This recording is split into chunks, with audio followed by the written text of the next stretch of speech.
going through something like this, I think it's easy to discount all the previous knowledge that you have. It's very important to understand the value of it when you're going through this process to figure out a way forward that is uniquely yours. Welcome to the Career Relaunch podcast, featuring personal stories of career change to inspire you to reinvent your own career. My name is Joseph Liu, and I'm here to help you gain the clarity, confidence, and courage to make brave changes in your career that allow you to do work you find more meaningful and enjoyable. In each episode, I feature people who have boldly stepped off the beaten path to relaunch their careers. We talk through the setbacks and successes of their personal journeys to help you understand what it takes to relaunch your own career. Today, my guest will share his story of pivoting to service design in the UK after working for a decade in the fitness industry in India. We'll discuss how job stability doesn't equal job satisfaction and the role humility plays in making a major career transition. Afterwards, during today's Mental Fuel, I'll discuss why embracing your past is an important part of moving into your future. Have you been thinking about doing something different with your career? Or have you recently taken on an entirely new role? The start of a new job or chapter in your career can be a sensitive, delicate time. It's a moment when you're trying to convince yourself you've made the right move. It's also a moment when you're trying to convince others you can do something which may be very different from what you were doing before. I've always felt like moving on to something new is harder than holding on to what you already have, even if what you have isn't still bringing you joy. I generally find it much more comfortable and natural to simply keep doing what I've been doing rather than to attempt something new, even if I know deep down that I'm way overdue for making a change. But sometimes you reach a tipping point where you just have to take action. Today, I'm speaking with Sandeep Achanta, who grew up in India and spent over a decade working in the fitness industry there as a trainer, business owner, and product lead. He later decided to pursue a master's program in service design at Loughborough University, London. During his time there, he worked on projects with organizations such as Mind, the mental health charity, and the Hackney Council public health team. He's now a service designer working at the Bank of England. Although he's shifted industries, Sandeep remains very passionate about designing great services that are sustainable and improve health and well-being. And in his spare time, he loves playing tabletop games and reading fantasy fiction.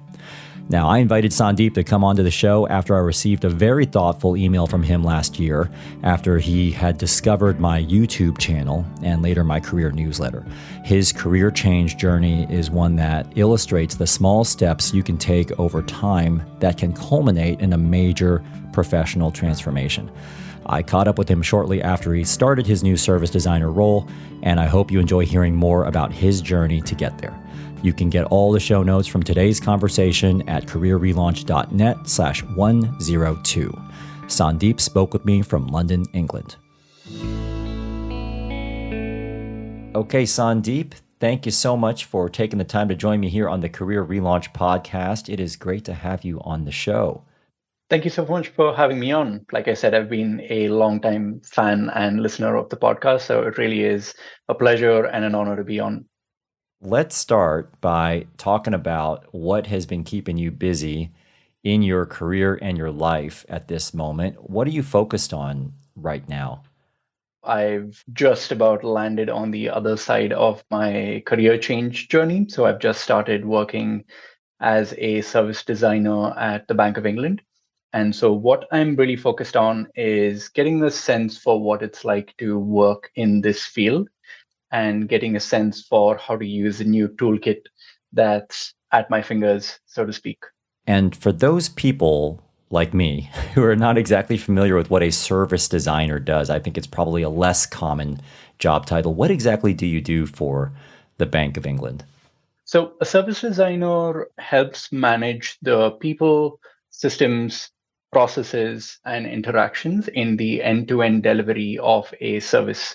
So basically think of any common service that we interact with on a day-to-day basis, like a coffee shop, or that's the easiest example because you can sort of break it down from, the beans to the cup of coffee in your hand. And essentially you're thinking about all the different steps that it goes through, all the people that enable those steps, and then how all of those things fit together. A service designer basically looks at that and says, here are some things that we can do better to improve the experience, to be more efficient at it, or might even potentially create a completely new service. Getting coffee delivered at your doorstep, for example, is a service innovation, so to speak. And how long have you been in this line of work? 3 months. 3 months. Okay, yeah. So this is really cool because we're catching you right at the very beginning, which is nice because I can kind of hear some of your thoughts about the transition. I will come back to your time at the Bank of England, which I know is quite a new role for you. But before we do that, let's go back in time. And I know you haven't always been a service designer for the Bank of England. Where are you from originally, and where did you grow up as a kid? I moved around a lot when I was younger, but I primarily grew up in Chennai in South India. And it was a fairly normal Indian upbringing. I grew up in school expecting to become a doctor, engineer. Yeah, I guess those were the only two options. I mean, there were things like lawyer and everything else further along the line, but those were the only two options. But I always had a keen interest in art and drawing and sketching. And I ended up sort of going into a career in graphic design early on. What do you remember about life there as a child in Chennai? And I guess I'm interested in both just what was on your mind at the time, if you can remember that far back, and also the types of things that you were interested in. I know you just alluded to that just now. I think what I remember most about my time in Chennai is I moved around a lot when I was a kid. And I remember when I was really young that my brother and I responded to the moving around in very different ways. My brother was very extroverted and he made friends very quickly. And I was a little bit more introverted. It took me a little bit longer to make friends and to get used to it. And every time we moved, it was a little disrupted. But something that I found was when I was getting a little older that really helped me make friends was that I was always interested in sort of making up stories and in collaborating, for lack of a better word, on creating stories. So I used to play a crude version of Dungeons and Dragons back in India, and we used to play a lot of tabletop games or board games, and there would be a lot of made up games that we'd essentially come up with. Yeah, I guess in a strange way, it does connect to some of the things I'm doing now. Let's go through the journey here. You mentioned you worked in graphic design initially and then pretty quickly shifted to work in the fitness industry. Do I have that right? How did all that start for you? So I started work in the graphic design industry, and essentially I was working as a graphic designer for a few different companies. There was a publishing house and there was travels and tourism company. And essentially, while I joined as a designer, what I ended up doing for them was logistics. It was a very small company, a startup, and so everyone wore multiple hats. And I found that I automatically sort of gravitated towards this other skill set that I had of organizing things and being able to effectively sort of keep track of tasks and delegate things. But I found myself not enjoying the work as much because the growth was slow. As anyone in graphic design or advertising will tell you, the first 8 to 10 years is essentially a grind. And unless you deeply enjoy the work, it can be difficult to have staying power. And I found that it wasn't really going anywhere. I wasn't really learning a whole lot. And I was thinking about what to do next. And around that time, I ended up joining a CrossFit like gym that was back home in India. And I really enjoyed it. I had such a great time. And I liked it so much, in fact, that I asked him, hey, can I intern here? You were doing CrossFit yourself. You were the one doing the exercise. Yeah. Okay. It was a different lifetime. So essentially what I would do is, and it was amazing, right? Because I can't imagine the amount of energy that I had in my early 20s. Yeah. Because I would essentially wake up at 4, intern there from 5 o'clock to 8 o'clock in the morning, shower, go to my day job, finish up at 5 in the evening, go back home, pass out, and repeat this for the rest of the week. After about 6 months of doing that, they said, you sure are hanging out here a whole lot. Do you want a job? It was a difficult transition because I had to get qualified, get my certifications under my belt. My parents weren't particularly happy that all of the education that they had invested in was amounting to their son becoming, in their words, a gym trainer. But I was really, really passionate about it. And I had a knack for it as well. The few times that I did, for example, jump in and run classes, I always got very positive feedback. And so about 6 months later, I ended up jumping in both legs in and started working as a trainer in the fitness industry.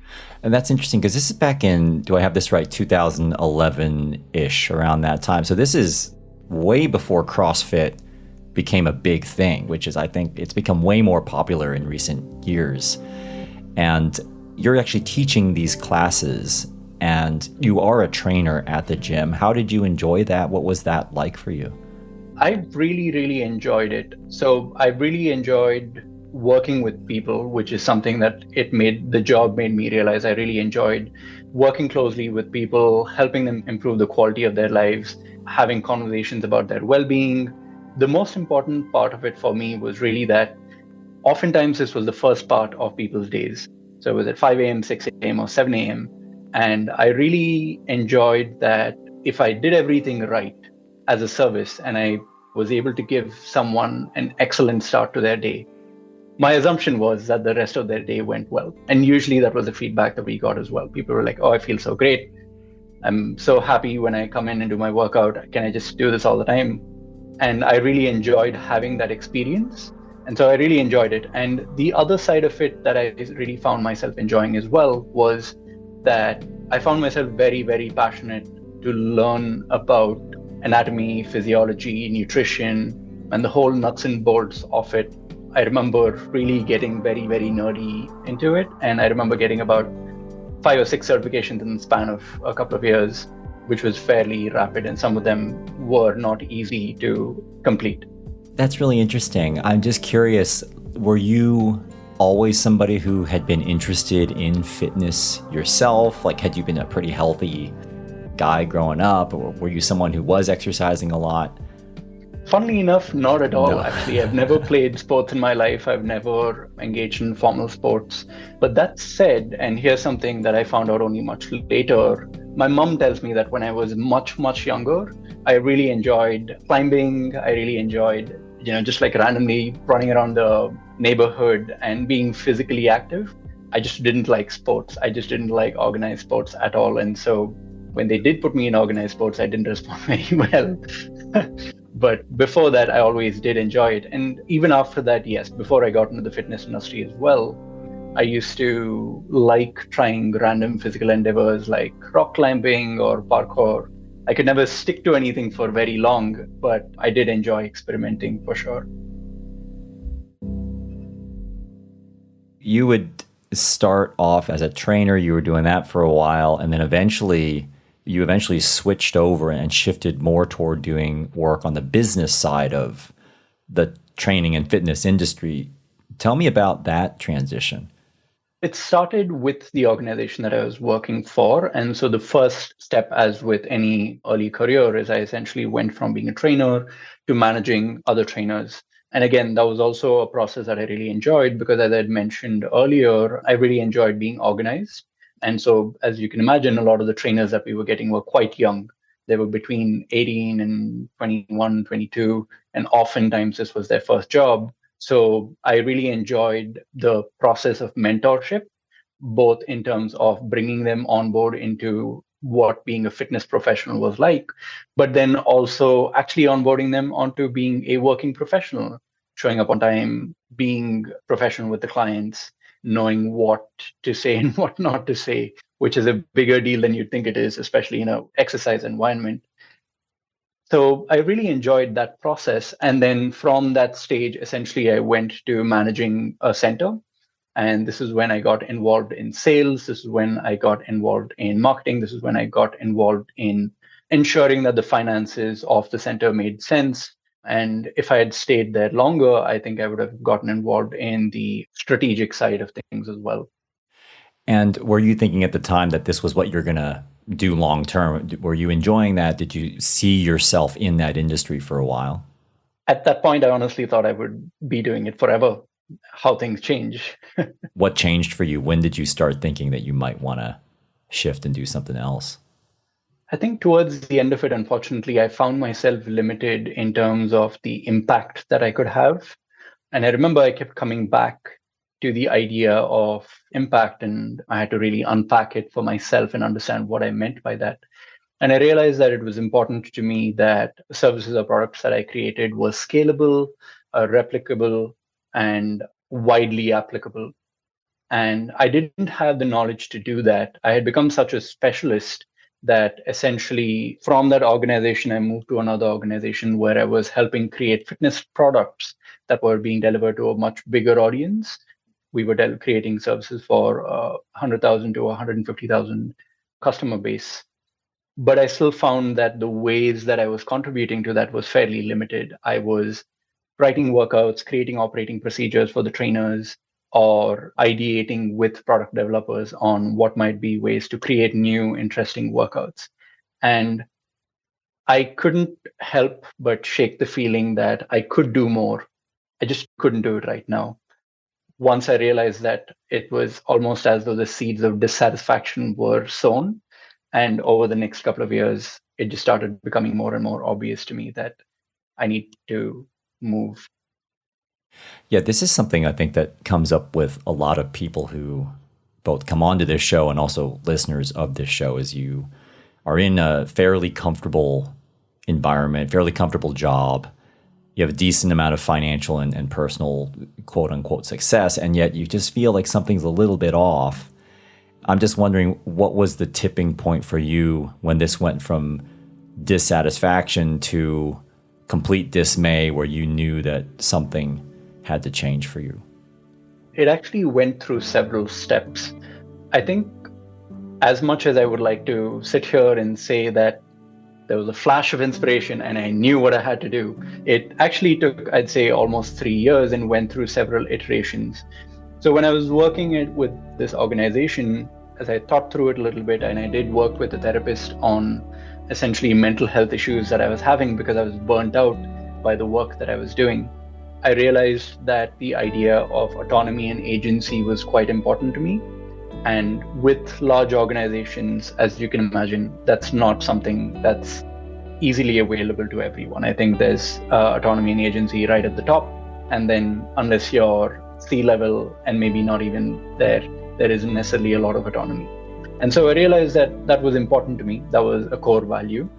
And so I did what was a potentially very risky move and quit my job in the midst of the pandemic to try and create my own online fitness service with the intent that this would be much more holistic. It wouldn't be focused on losing weight or getting six-pack abs, but it would be much more living a better quality of life, integrating fitness practices and good nutrition practices into your core values and so on. And I did that for a little while and it was successful. But then what started happening was I realized two things. One, that I'm not a very good entrepreneur. I wasn't very good at drawing boundaries for myself when I was working as an entrepreneur. So that made it very difficult for me to have work-life balance. And it was around this time that I got engaged. And after enough weekends of listening to me whine about this, my fiance, now wife, said, all right, either you have to do something about this or say you're going to do it, continue doing it, and then deal with it.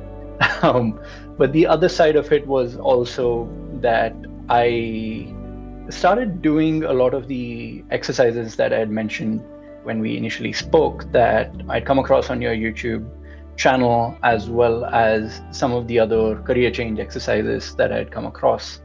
And I started to be able to articulate specifically what the gap was. I started to be able to articulate why I was feeling unhappy and where I was feeling unhappy. And so I think that realization, combined with the fact that I was starting to be a very grumpy person to be around, made me realize that either I had to have the courage to go ahead and change or figure out ways of continuing to make this work.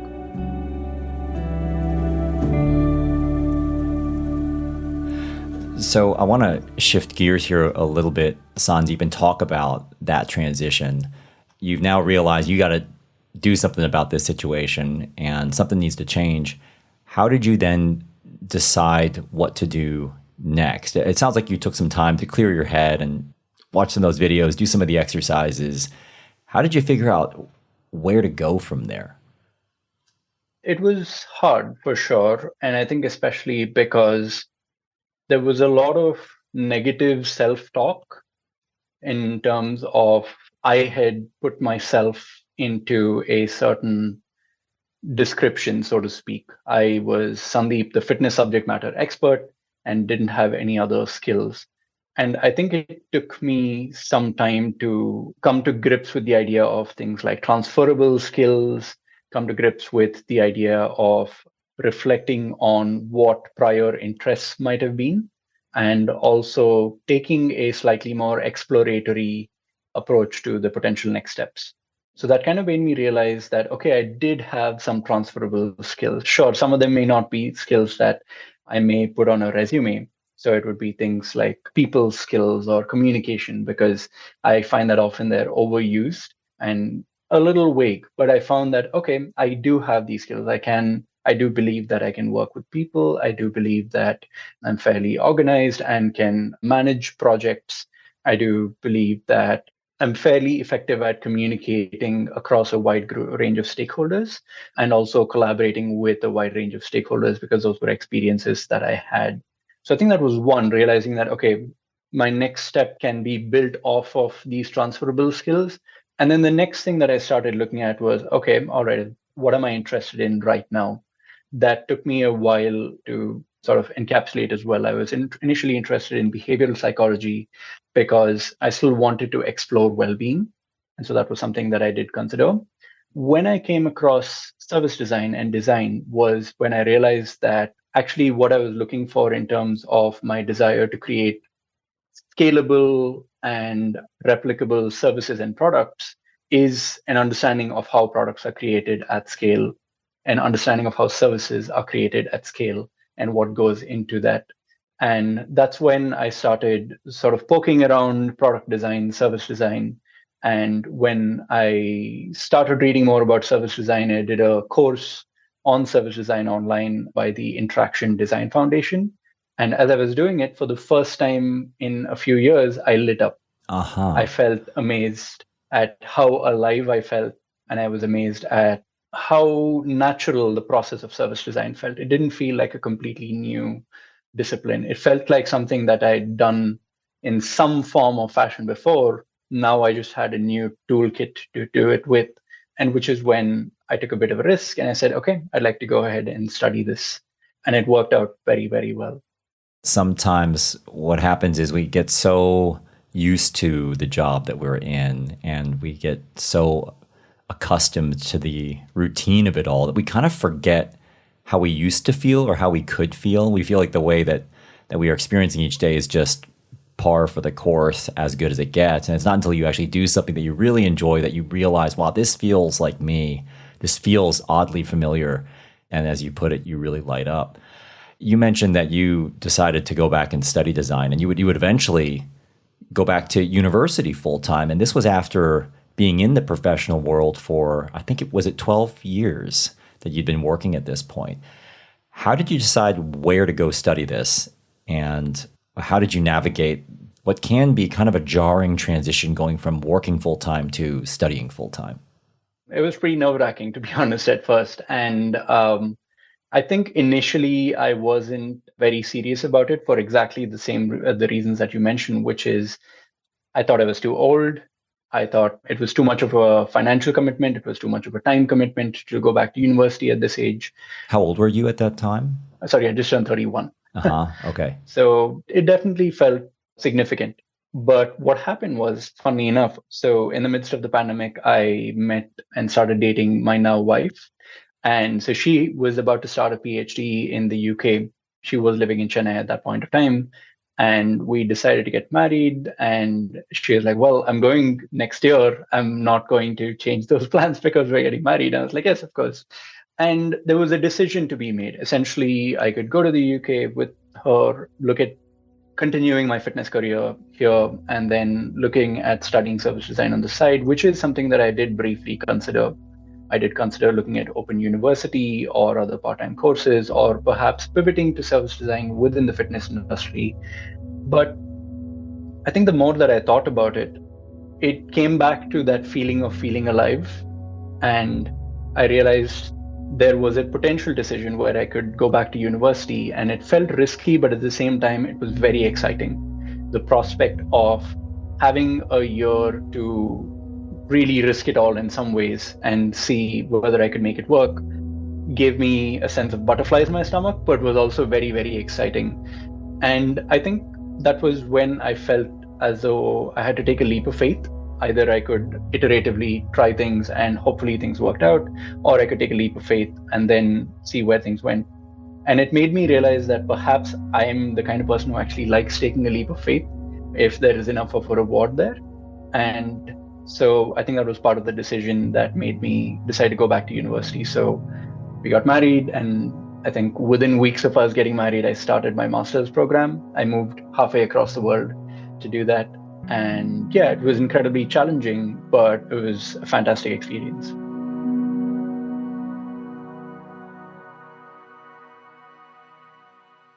And you were at Loughborough. Was this your first time in the UK, this move with her? Yes, I'd visited for very, very short trips before that, but this was the first time that I'd moved. What do you remember about the early days of landing in the UK, having come all the way here from Chennai?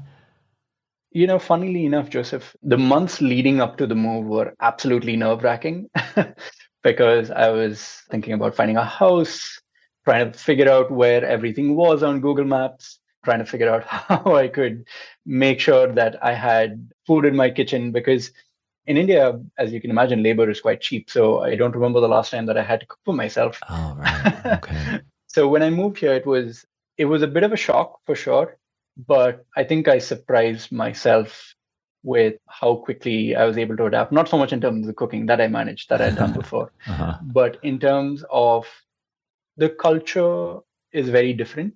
The educational culture is very, very different. So whereas in India, it's much more top down, it's much more performance driven, grades driven. Here, it was much more exploratory. There was a lot more open ended teaching. And I found that all of that worked very, very well for me. So I really enjoyed the university experience here. I loved being in London. It was pretty incredible. I was living in East London, which I know is frowned upon, but Mhm. I really enjoyed living there, to be honest. It was a very colorful, diverse population. So I had a great time. I guess when you think about being back in school, it sounds like you were really enjoying it. What was the hardest part about being back in school after all these years of having not sat in the classroom? I know you did some certifications on the side, you did some online learning, but being in the classroom, I think, is very different. What was challenging about that? There were two things that I found the most challenging. One was I'd forgotten what it was like to learn from a textbook, if that makes sense. Yeah, it Um, does. I had been learning constantly and had been growing constantly, but it was always learning on the job. I think it had been several years since I had learned from a textbook. And I found that a little bit challenging and it took some time to get used to. But I think once I did, I found it very, very rewarding. And to this day, it's something that I find that I still enjoy. And I find that it's something that I'm able to maintain as a passion. The other thing that I found really challenging was that I was much older than all of the other students. There was an average of a 8 to 10 year old age gap between me and the rest of the students because I was 33 at this point and everyone else was between 21 and 24. So there was a significant age gap. I found that initially it felt like it came with several disadvantages. I generally found that I didn't have I don't want to say energy in terms of physical energy. I still felt mostly physically energetic, but I didn't have the mental energy to go chase 10 different directions at once, if that makes sense. I found that my curiosity was much more focused than spread out, which again was both a boon and a bane. So I found that it took me a moment to realize that as a slightly older student with a little bit more work experience, I had to navigate this process a little bit differently for myself. And it took me a few months to do that. But I think when I was able to figure out how to make it work for me, I think that's when I really started to make the most of it. I can give you some examples of this. So I realized that, for example, most of the PhD students were closer to my age, or the professors weren't that much older than me and were willing to have a conversation with me because I'd had some amount of experience. And so I was able to converse with them and engage with them outside of the classroom environment. And that was very, very useful. And that's really where I've learned the most. So while the classroom experience itself of the university was great, I really, really, really enjoyed understanding who these people were, what had drawn them to design, how they were applying it in their careers today, and how they saw the role of design in the world, even so to speak. And I know that sounds sort of vague and new agey, but I genuinely mean it helped me understand the context for what I could potentially do with this new skill once I graduated. Before we switch gears and talk about your time now as a service designer, because I am very interested to hear about how that's been going for you, we should probably talk about how you and I first crossed paths. As I understand it, I guess a couple weeks after your arrival, came to one of my career seminars, which I assume was online at the time. In December of 2023, that's when you actually wrote me a very kind email, which is how we first connected. And it wasn't until then that I actually realized that you had been on this career change journey. Before we talk about your time as a service designer, can you just tell me about how it felt when you graduated from your program with distinction, by the way? What was that moment like for you? Graduating was a very emotional moment for several reasons. It speaks to the amount of self-doubt that I had before engaging on the whole process, not just of university, but of the career change itself. When I initially started having feelings of doubt in the fitness industry, the thought that really stopped me is, but you've spent so much time and effort in this industry, and you haven't taken the time to acquire any other skills. You haven't worked in the corporate world. You haven't acquired the job titles that people usually do by this age. This is the path that you're locked in. And I could see that path. I could see some of my colleagues who had passed me. And I had told myself that that was all I was going to be able to do. And there was no way for me to break out of that. So graduating with a distinction, graduating with a job, graduating with fantastic feedback from my research advisor, as well as with the organization that I worked with during my dissertation. All of that was very emotional for me because it was an indicator that my leap of faith had paid off. So yes, the certification meant a lot, but the culmination of everything that had started several years ago was very, very emotional for me. Congratulations, first of all, for graduating with distinction just a few months ago. And I am very interested to hear how things are going for you. I know you're only a few months into it.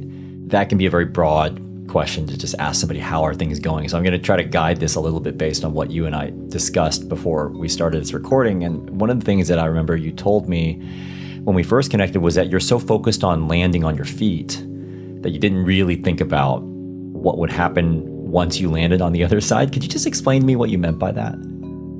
So I think when I was looking up service design and what a service designer does, what a service design role involves, I don't think I realized that I would be starting at the bottom in many ways. I don't think that I really considered what that would mean. What would a junior service designer role look like? I didn't consider what the emotional brunt of that would feel like after having had expertise before, after having had been in a field where I had competence, where I was confident because of that competence, where I had agency because of that competence. And so on the other side, not only am I using a new skill set that I am not very familiar with, but I'm also in an industry that I have absolutely zero experience with. So there is an element of figuring out a new skill set within a new domain. And what I meant by I didn't consider what that would feel like is that tactically it's hard. Yes, there's a lot of things that need to be done. There's a lot of upskilling that needs to be done outside of work. But emotionally, it's very hard as well. It really is an exercise in humility because you have to be okay with the fact that there are people younger than you who have not done a career change, who are probably in more senior positions, who probably have more experience, who are more competent and more confident in their skills. I think there's also, you might be reporting to people who possibly have less overall career experience than you, or who maybe don't have as much expertise as you did in your previous role. right? I spent 12 years in the fitness industry, which might be, say, less than somebody spent in product design or career design, but I would be reporting to them for good reason because they have much more competence at this thing. And I think all of this really is an exercise in humility.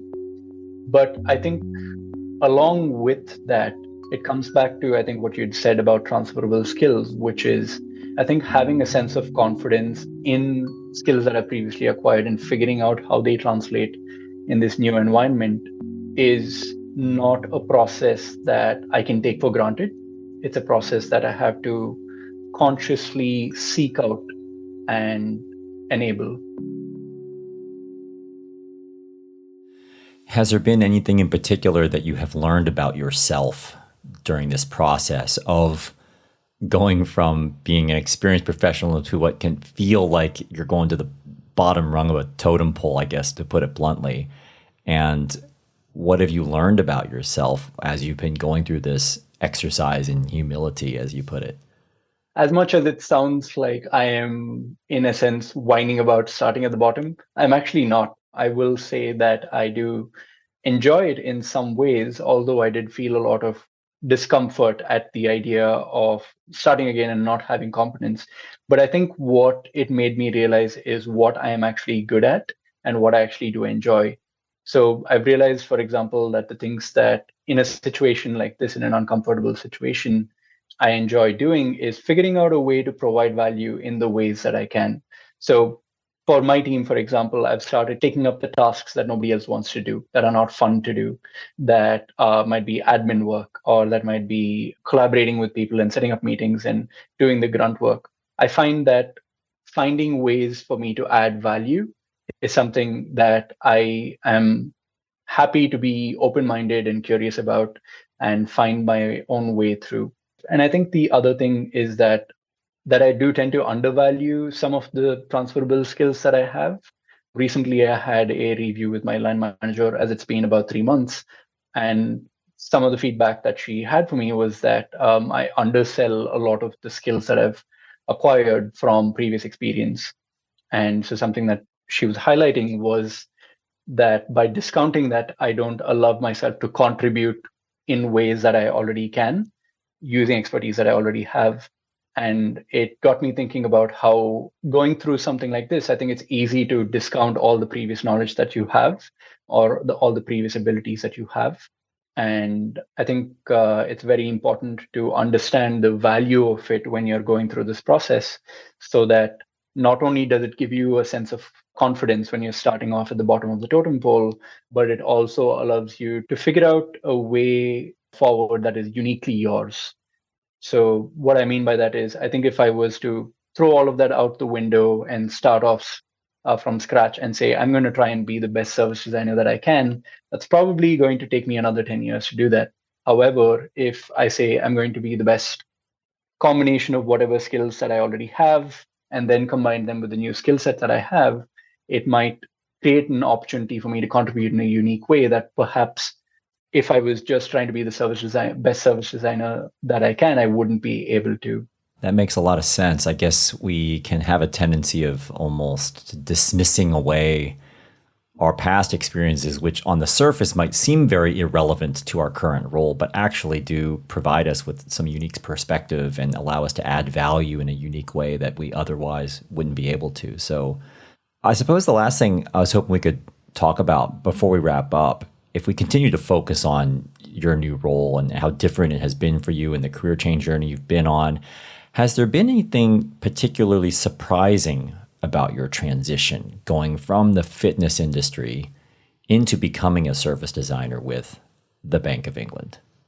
I think actually the most surprising things have not necessarily been with regards to the profession itself, but with regards to working in a different country, because the culture is completely different in the UK than back home in India. I'm able to navigate the domain differences and the skill differences because often it's about learning a new skill set or learning information that you didn't have before and then understanding it and how to work within it. Culture differences between back home and here is something that I need a lot of help with often. So little things like ask my boss, hey, can I step out for lunch and I'll be back in an hour and a half? She's like, yeah, you're not chained to your desk. It's fine. You can do that. Or knowing that even though there is, say, hierarchy within the organization, that is completely fine for me to speak to someone who is a couple of levels up and ask them what might potentially be a stupid question. These are things that are frowned upon or I've not always had the opportunity to do before. So there are, I would say, the most surprising thing has been learning about the cultural differences between different parts of the world. It's something that I was sort of aware of, but experiencing it firsthand is completely different. I've never been to India myself. I do work with people in India quite regularly, and there's definitely some differences I do notice in the working style and also just like life in general, I suppose, when you move from one country to another. I've been here for 14 years now, Sandeep, and I still, like on a daily basis, I still struggle with aspects of British culture, even after all this time. And so I think you're right in pointing out that some of these more tactical things like navigating a new industry or function or role can actually be learned, but those cultural nuances and differences can be much harder to navigate.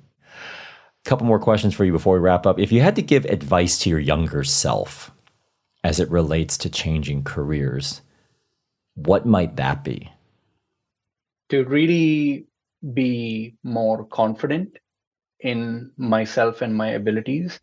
And this actually goes back to one of your videos and also the question that I asked you back in 2022 when you presented at my university, which is if you have any kind of work experience at all, whether it's a couple of years, whether it's several years, I think really have confidence in what you can do and especially what you can do well, because I think knowing what you're good at, what you like doing, and what you want to continue to do will allow you to cleave clearly what you don't want to do or what you're not good at, and will also allow you to, in the future, stack skills on top of that and say, this is actually who I am. I am not just Sandeep who likes to, say, organize, work with people, collaborate, teach, but I'm Sandeep who likes to do all of this in the context of developing services.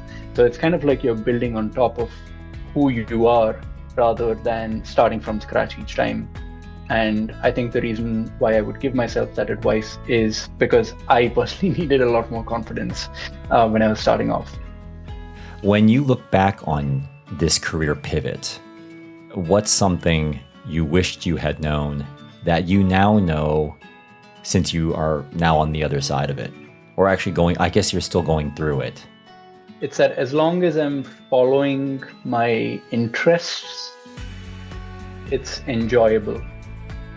And I think the reason why I say I wish I had known that is because I was trying to make sense of everything from such a rational point of view, where I was trying to make sense of all the dots and made sure that when they all connected, there was a beautiful picture at the end of it.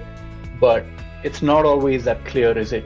But all the times that it's worked out, whether it's university, whether it was my dissertation, whether it was my job, whether it was the internships that I did, anytime I was doing something that I was interested in and I followed that interest, it always paid off. And yeah, I wish I'd known that. And I'm still working on that because I think it's very easy to drift back into the mode of, okay, this is the right decision to make. I wish I'd known that.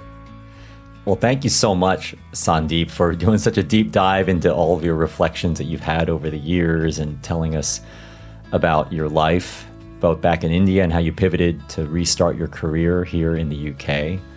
I appreciate you reaching out back in December and dropping me that really kind email. And I just wanted to wish you the best of luck with your new role there at the Bank of England and your life as a service designer right now. I hope it continues to go well for you. Thank you so much. And like I mentioned in the email, I cannot understate the impact that you've had on my life.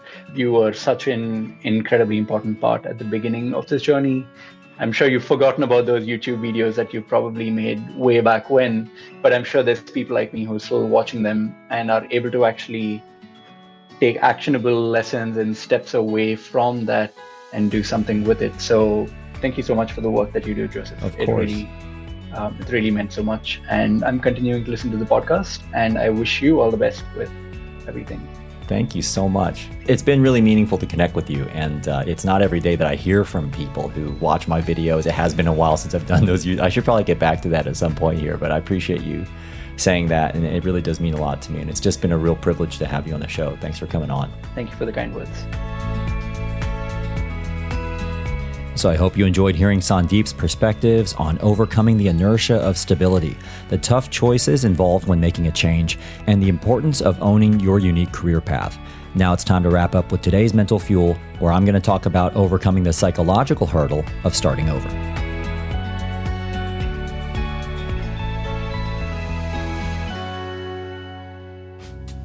Before we get to today's Mental Fuel, I wanted to thank A2 Hosting for supporting this episode of the Career Relaunch podcast.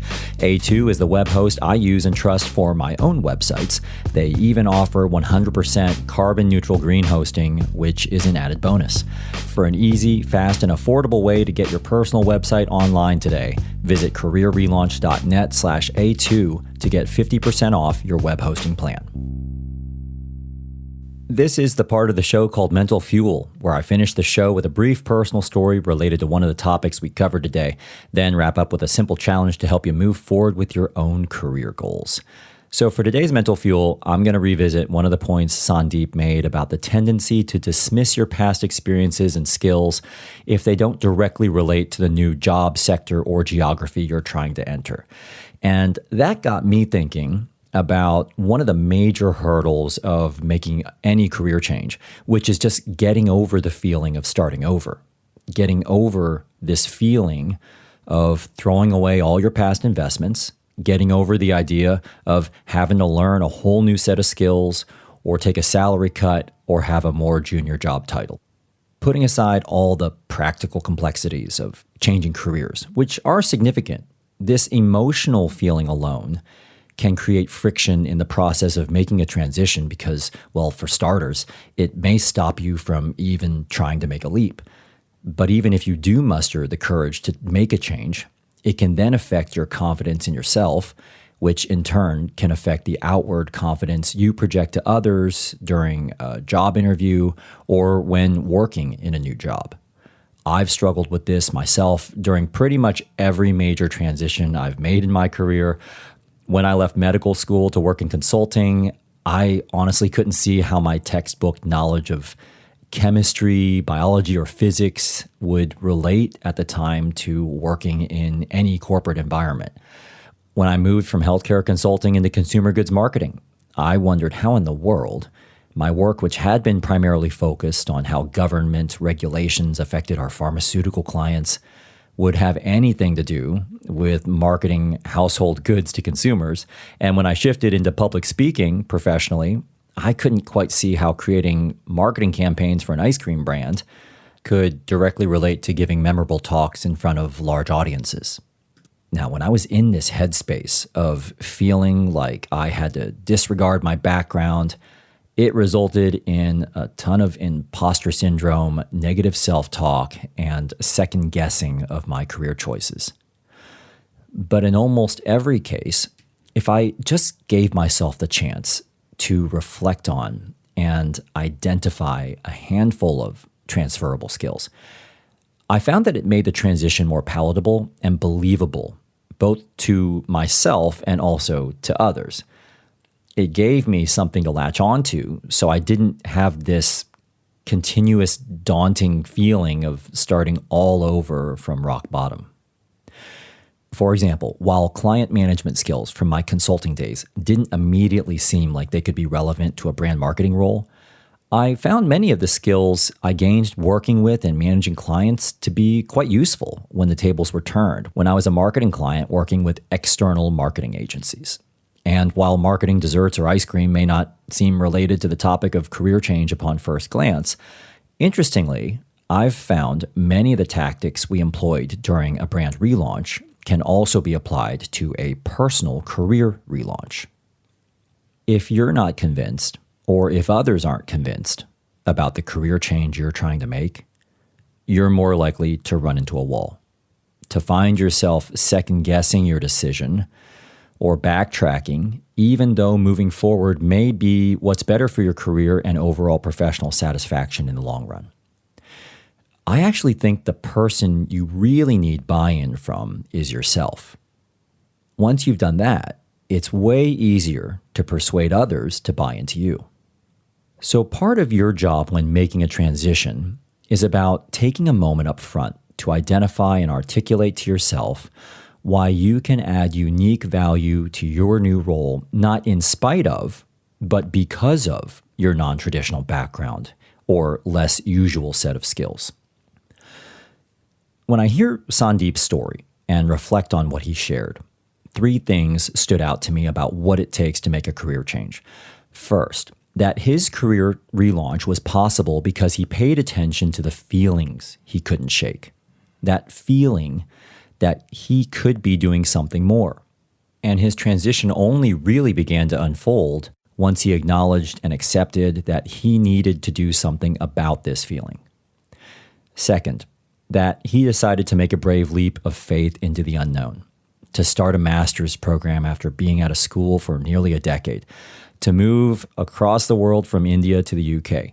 He definitely didn't have things fully mapped out, but he wanted to begin the process of moving away from something that no longer fulfilled him. To, in essence, step off of one boat and jump onto another. Third, that he had to get comfortable with the idea of being a newbie while still finding a way to both value and leverage his past experiences so he didn't feel like he was completely starting over. And these 3 things didn't just come together all at once.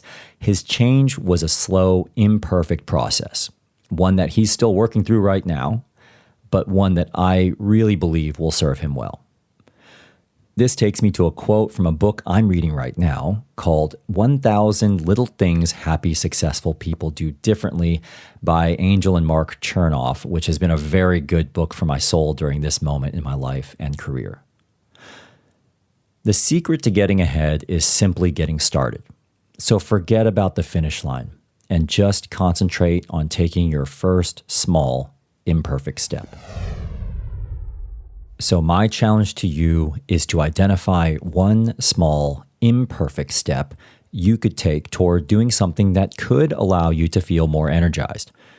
Maybe you could start by giving yourself a quiet moment to just reflect on how you've been emotionally feeling about your career and what impact that feeling has been having on you and those around you. Or making a small leap of faith, or taking stock of which skills or experiences you want to carry forward so you can more fully buy into making that leap you've been considering. Whatever it is, just remember, you don't have to have it all mapped out right now. You just have to start somewhere.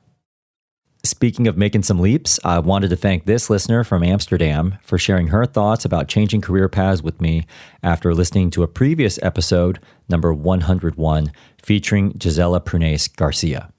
Hi, Joseph. My name is Dorna, and I am an entrepreneur, if I can call myself that.